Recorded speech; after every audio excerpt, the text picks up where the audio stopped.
ಅವರಿಗೆ ಸಹಾಯ ಮಾಡಿದ್ರು. ಅವ್ರು ಕೊಟ್ಟಂಥ ಉಡುಗೊರೆ ಏನಪ್ಪ ಅಂದರೆ ಇವತ್ತು ಕಾರ್ಯಕರ್ತರ ಮೇಲೆ ಲಾಠಿ ಚಾರ್ಜು, ಕೇಸು, ಮತ್ತು ಇವತ್ತು ನಮ್ಮನ್ನು ಜೈಲಿಗೆ ಕಳಿಸುವಂಥ ತೀರ್ಮಾನವನ್ನು ಮಾಡಿದ್ದಾರೆ. ಆಯಿತು, ಮಾಡಿ ನಮ್ಮನ್ನು ಜೈಲಿಗಾರ ಕಳಿಸಿ ಲಾಠಿ ಚಾರ್ಜರ ಮಾಡಿ ಏನು ಬೇಕಾದ್ರೂ ಮಾಡಿ. ಇಲ್ಲೊಬ್ಬ ಡಿ ಸಿ ಪಿ ಇದ್ದಾನೆ, ಅವರು ಎಲ್ಲರ ಹತ್ರ ಮೊಬೈಲ್ನ ಎಷ್ಟು ಕೆಟ್ಟದಾಗಿ ಮೊಬೈಲ್ ಕಿತ್ಕೋತಾನೆ ಅಂದರೆ, ನಾವೇನು ಕ್ರಿಮಿನಲ್ಗಳ? ಈ ನಾಡಿನ ಪರವಾಗಿ 30-35 ವರ್ಷದಿಂದ ಹೋರಾಟ ಮಾಡ್ತಿರೋರ ಮೊಬೈಲ್ಗಳು ಕಿತ್ಕೊಳ್ಳೋದು, ದೌರ್ಜನ್ಯ ನಡ್ಕೊಳ್ಳೋ ಒಬ್ಬ ಈ ಡಿ ಸಿ ಪಿ ಯಾರವನು, ಲಕ್ಷ್ಮೀ ಪ್ರಸಾದ್ ಯಾರವನು, ಅವನ್ನ ತಕ್ಷಣ ಸಸ್ಪೆಂಡ್ ಮಾಡಬೇಕು. ಈ ಸರ್ಕಾರಕ್ಕೆ ನಿಜವಾದ ಕನ್ನಡದ ಕಳಕಳಿ ಇದ್ರೆ, ಅಭಿಮಾನ ಇದ್ರೆ, ಅವನ್ನ ತಕ್ಷಣ ನೀರು ನೆರಳಿರಬಾರ್ದು ಅಂತ ಕಡೆ ಟ್ರಾನ್ಸ್ಫರ್ ಮಾಡಬೇಕು. ಅವನ್ನ ಕಳಿಸ್ಬೇಕು, ಆ ಡಿ ಸಿ ಪಿನ. ಎಷ್ಟು ನಾನು ಯಾರ ಜೊತೆಲೋ ಮಾತಾಡ್ತಿದ್ರೆ ನನ್ನ ಜೋಬಲ್ಲಿದ್ದು ದುಡ್ಡೇನಾಯಿತು ನನಗೆ ಗೊತ್ತಿಲ್ಲ, ನನ್ನ ಮೊಬೈಲ್ನ ಎತ್ಕೊಂಡಿದ್ದಾನೆ ಗೊತ್ತಿಲ್ಲ.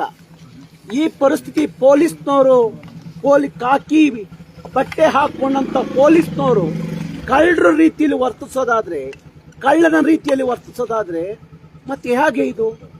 ಯಾರು ಇವರಿಗೆಲ್ಲ ಅಧಿಕಾರ ಕೊಟ್ಟವ್ರು? ಅಧಿಕಾರ ಕೊಟ್ಟವ್ರು ಯಾರು ಇವರಿಗೆ? ಕನ್ನಡದ ಹೋರಾಟ ನಿನ್ನೆ 12 ಗಂಟೆಗೆ ನಿಮಗೆಲ್ಲ ಗೊತ್ತಿದೆ. ನಾನು ಇನ್ನೂ ಕಾರಿಂದ ಇಳಿದಿಲ್ಲ, ಅಷ್ಟು ಬೇಗ ನನ್ನ ಅರೆಸ್ಟ್ ಮಾಡಿದ್ರು. ಇಲ್ಲದ ಸಲ್ಲದ ಕೇಸ್ ಹಾಕಿ ಇವತ್ತು ರಾತ್ರಿಯಿಂದ ನಮ್ಮನ್ನು ತಿರುಗಿಸಿ ಈಗ ಜೆಸಿ ಕರ್ಕೊಂಡು ಹೋಗ್ತಾ ಇದ್ದಾರೆ. ಪೊಲೀಸ್ನವರೇ, ಇನ್ನೂ 100 ಕೇಸ್ ಹಾಕ್ರಿ. ನಾರಾಯಣಗೌಡರು ಹೋರಾಟವನ್ನ ಯಾವನೂ ಹತ್ತಿಕ್ಲಿಕ್ಕೆ ಆಗಲ್ಲ. ನನ್ನ 35 ವರ್ಷದ ಹೋರಾಟದಲ್ಲಿ ನಾನು ಎಲ್ಲ ಜೈಲುಗಳನ್ನು ನೋಡಿದ್ದೀನಿ. ಎಲ್ಲ ಜೈಲು ಸನ್ಮಾನ್ಯ ಎಸ್ ಎಂ ಕೃಷ್ಣ ಅವರು ಮುಖ್ಯಮಂತ್ರಿ ಆಗಿದ್ದಾಗ ನಾನು ಎಸ್ ಎಂ ಕೃಷ್ಣ ಅವರು ಕೇಳ್ತಾ ಇದ್ದೆ, ನನಗೆ Bengaluru jail, Belgaum jail, Ballari jail, Krishna ಅವರೇ ನನಗೆ ಅಂಡಮಾನ್ ಜೈಲಿಗೂ ಕಳಿಸಿ ಅಂತ ಹೇಳಿ ಎಸ್ ಎಂ ಕೃಷ್ಣ ಅವ್ರನ್ನ ನಾನು ಕೇಳ್ತಾ ಇದ್ದೆ. ಹಾಗಾಗಿ ನೀವು ನನ್ನ ಕನ್ನಡ ಪರವಾದಂತ, ನಾಡ ಪರವಾದಂತ ಹೋರಾಟವನ್ನ ಹತ್ತಿಕ್ಕಕ್ಕೆ ಸಾಧ್ಯ ಇಲ್ಲ. ನಾನು ಕೇವಲ ಬೆಂಗಳೂರು ಅಷ್ಟಕ್ಕೆ ಸೀಮಿತ ಆಗಲ್ಲ. 31 ಜಿಲ್ಲೆಯಲ್ಲೂ ಪ್ರವಾಸ ಮಾಡ್ತೀನಿ. 31 ಜಿಲ್ಲೆಯಲ್ಲೂ ಕನ್ನಡ ಇಲ್ಲದ ನಾಮಫಲಕಗಳನ್ನ ಒಗಿತೀವಿ, ಎಸಿತೀವಿ. ಕರ್ನಾಟಕ ಇದು ಕರ್ನಾಟಕ.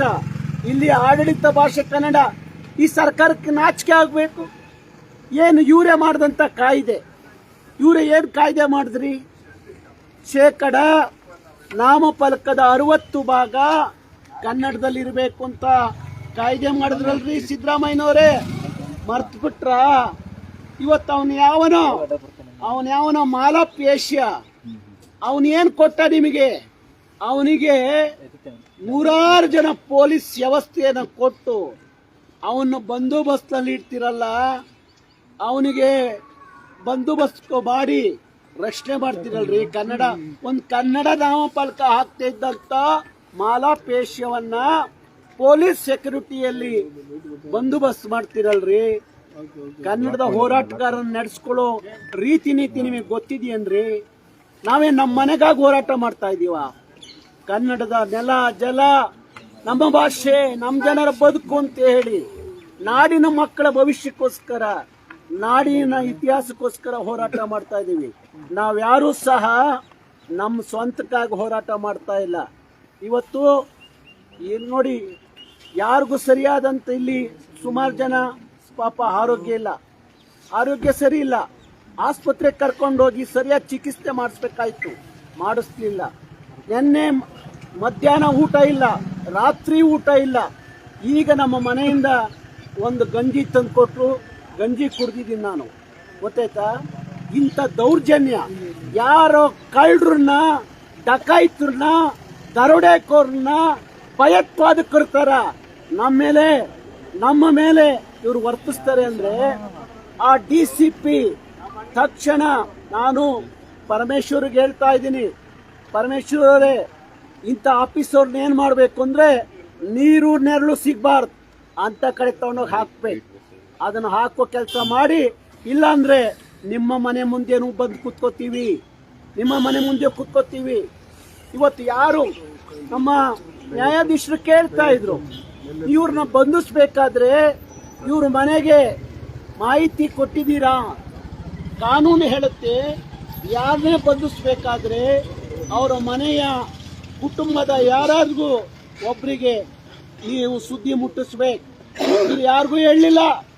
ನಮ್ಮನ್ನು ಕರ್ಕೊಂಡು ಹೋದ್ರು, ಏನು ಮೆಡಿಕಲ್ ಚೆಕಪ್ ಮಾಡ್ತೀವಿ ಅಷ್ಟೇ ಅಂತ ಕರ್ಕೊಂಡೋಗಿ ಮೆಡಿಕಲ್ ಚೆಕಪ್ ಮಾಡಿ ಇವತ್ತು ರಾತ್ರಿ ಎಲ್ಲ ಸುತ್ತಿಸಿ ಬೆಳಗ್ಗೆ ಮ್ಯಾಜಿಸ್ಟ್ರೇಟ್ ಮನೆಗೆ ತಂದು ನಮ್ಮನ್ನು ಒಪ್ಪಿಸಿ ಈಗ ಜೇಸಿ ಕರ್ಕೊಂಡು ಹೋಗ್ತಾ ಇದ್ದಾರೆ.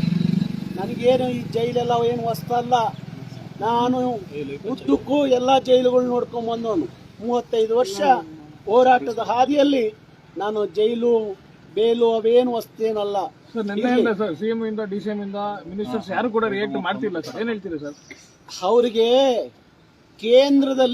ಕೇಂದ್ರದಲ್ಲಿ ಚರ್ಚೆ ಆಗ್ತಾ ಇದೆ ಅಂತೆ. ಕೇಂದ್ರದಲ್ಲಿ ಚರ್ಚೆ ಆದ್ರೆ ನಿಮ್ಗೇನ್ರಿ? ನಿಮಗೆ ಸ್ವಾಭಿಮಾನ ಇಲ್ವಾ ರೀ? ಡಿ ಕೆ ಶಿವಕುಮಾರ್ ಅವರೇ, ಸಿದ್ದರಾಮಯ್ಯನವರೇ, ನಿಮಗೆ ಸ್ವಾಭಿಮಾನ ಇಲ್ವೇನ್ರಿ?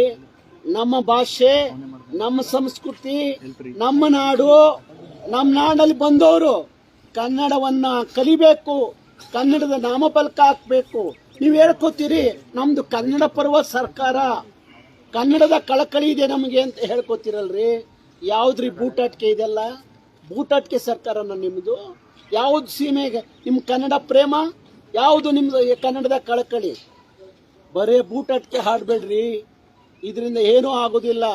ಗೊತ್ತಾಯ್ತಾ ಸರ್? ನೀವು ಹೋರಾಟ ಕರೆ ಕೊಟ್ಟಾಗ ನಾರಾಯಣಗೌಡರು ನಡೆ ಕರೆಕ್ಟ್ ಆಗಿದೆ ಅಂತ ಹೇಳಿ ಡಿ ಕೆ ಅವರೇ ಹೇಳಿದ್ರು. ಇವಾಗ ಅದೇ ಸರ್ಕಾರ ನಿಮ್ಮನ್ನು ಬಂಚುವಂತ ಕೆಲಸ ಮಾಡಿದ್ದಾರೆ. ಹೌದು ಹೌದು ಹೌದು, ಸರ್ಕಾರ ಹೇಳಿದ್ರು. ಸಿದ್ದರಾಮಯ್ಯನವರು ಒಂದು ಜಾಹೀರಾತು ಅವರು ಟ್ವೀಟ್ ಮಾಡಿದ್ರು ಸಿದ್ದರಾಮಯ್ಯನವರು. ಹೌದು, ಎಲ್ಲ ಅಂಗಡಿ ಮುಂಗಟ್ಟುಗಳ ಮೇಲೆ 60% ಕನ್ನಡ ಇರಬೇಕು ಅಂತೇಳಿ ಸಿದ್ದರಾಮಯ್ಯನವರು ಟ್ವೀಟ್ ಮಾಡಿದ್ರು. ಡಿ ಕೆ ಶಿವಕುಮಾರ್ ಅವರು ಸಹ ಅದನ್ನು ಒಪ್ಕೊಂಡ್ರು. ಈಗ ಇವ್ರಿಗೆ ಏನಾಯ್ತು? ಕನ್ನಡದ ಅಭಿಮಾನ ಕಳಕಳಿ ಏನಾಯ್ತು? ನಾನು ಅವ್ರನ್ನ ಪ್ರಶ್ನೆ ಮಾಡ್ತೀನಿ. ನೀವು ನಿಜವಾದ ಕನ್ನಡದ ಕಳಕಳಿ ಇದ್ರೆ ನೀವು ಸರಿಯಾದಂಥ ತೀರ್ಮಾನವನ್ನು ತಗೊಳ್ಳಿ. ಇಲ್ಲದೆ ಹೋದರೆ ಮುಂದೆ ಲೋಕಸಭಾ ಚುನಾವಣೆ ಬರುತ್ತೆ. ಕಲಿಸ್ತೀವಿ, ನೀವು ಪಾಠ ಕಲಿಸ್ತೀವಿ. ನಮ್ಮನ್ನೆಲ್ಲ ಬಳಸ್ಕೊಂಡ್ರಲ್ರಿ ನೀವು, ಚುನಾವಣೆಗೆ ಬಳಸ್ಕೊಂಡ್ರಿ ನಮಗೆ ಬಳಸ್ಕೊಂಡ್ರಿ ನೀವೆಲ್ಲ. ನಮಗೆ ಅನ್ಯಾಯ ಮಾಡ್ತಾ ಇದ್ದೀರಾ. ಇವತ್ತು ಲಾಠಿ ಬೀಸ್ತೀರಾ? ಸರ್, ನಾರಾಯಣಗೌಡರು ಪೊಲೀಸ್ ಸಿಬ್ಬಂದಿ ಮೇಲೆ ಹಲ್ಲೆ ಮಾಡಿದ್ರು, ಹಾಗಾಗಿ ಚಿಕ್ಕದಲ್ಲಿ ಎಫ್ಐಆರ್ ಮಾಡಿದ್ವಿ. ಪೊಲೀಸ್ ಸಿಬ್ಬಂದಿ ಮೇಲೆ ಹಲ್ಲೆ ಮಾಡಿದ್ರು ಅಂತ ತೋರಿಸಿ. ಯಾವ್ದಾರ ಪೊಲೀಸ್ ಸಿಬ್ಬಂದಿ ಮೇಲೆ ನಾನು ಸವಾಲಾಗ್ತೀನಿ.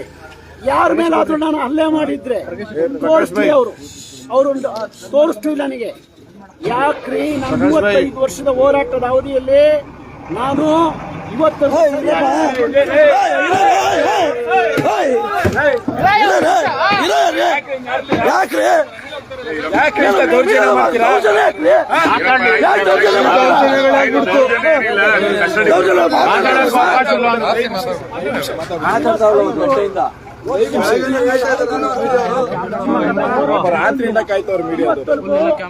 ನನಗೆ ಭಾರಿ ಅಭಿಮಾನದಿಂದ ಕಳಕಳಿ ಇರೋದು. ನಮ್ಮ ಇಡೀ ಕರ್ನಾಟಕ ಸರ್ಕಾರದ ಎಲ್ಲ ಇಲಾಖೆಗಳನ್ನ ತಗೊಂಡ್ರೆ 100% ಇರುವಂತ ಕನ್ನಡಿಗರಿರುವಂತ ಇಲಾಖೆ ಅಂದ್ರೆ ಅದು ಪೊಲೀಸ್ ಇಲಾಖೆ. ನನಗೆ ನಮ್ಮ ಪೊಲೀಸ್ನವ್ರ ಬಗ್ಗೆ ಭಾರಿ ಗೌರವ ಇದೆ, ಕಳಕಳಿ ಇದೆ. ನಾನು ಯಾರ ಮೇಲೂ ಕೈ ಮಾಡದೆ ಹೇಳಿ. ಅವ್ರು ಪೊಲೀಸ್ನವರು ಇಲ್ಲಿಷ್ಟು ಜನ ಇದ್ದಾರೆ, ಹೇಳಿ ನಾರಾಯಣಗೌಡ್ರೆ ಕೈ ಮಾಡಿದ್ರು ಅಂತ ಹೇಳಿ. ಬರೀ ಸುಳ್ಳು ಪೊಳ್ಳು ಮುಕದ್ದಮೆಗಳನ್ನ ಹಾಕ್ತಿರಲ್ರಿ. ನಿಮಗೆ ನಾಚಿಕೆ ಆಗ್ಬೇಕು ರೇ. ನೀವು ಕನ್ನಡದವ್ರಿ, ನಾಳೆ ನಿಮ್ಮ ಮಕ್ಕಳು ಕ್ಯಾಪ್ ಸುಗಿತಾರೆ. ಅಯ್ಯೋ, ಯಾಕೆ ಹಿಂಗಾಯ್ತು ಕನ್ನಡದ ನಾಡು ನುಡಿಯ ಸ್ಥಿತಿ ಯಾಕೆ ಆಯ್ತು ಅಂತ ಹೇಳಿ ನಾಳೆ ನಿಮ್ಮ ಮಕ್ಕಳು ಚೀಮರಿ ಆಗ್ತಾರ್ರಿ. ನಾಳೆ ಕನ್ನಡ ಪರವಾಗಿ ಹೋರಾಟ ಮಾಡಕ್ಕೆ ಯಾರು ಬರ್ತಾರೆ? ಕನ್ನಡ ಪರವಾಗಿ ಹೋರಾಟ ಮಾಡಕ್ಕೆ ಯಾರು ಬರಲ್ಲ. ನಾಳೆ ಯಾವನೋ ಮಾರುವಾಡಿ ಇಲ್ಲಿ ನೊಂದು ಅಧಿಕಾರ ಚಲಾಯಿಸಿದೆ ಅವತ್ತು ಗೊತ್ತಾಗುತ್ತೆ.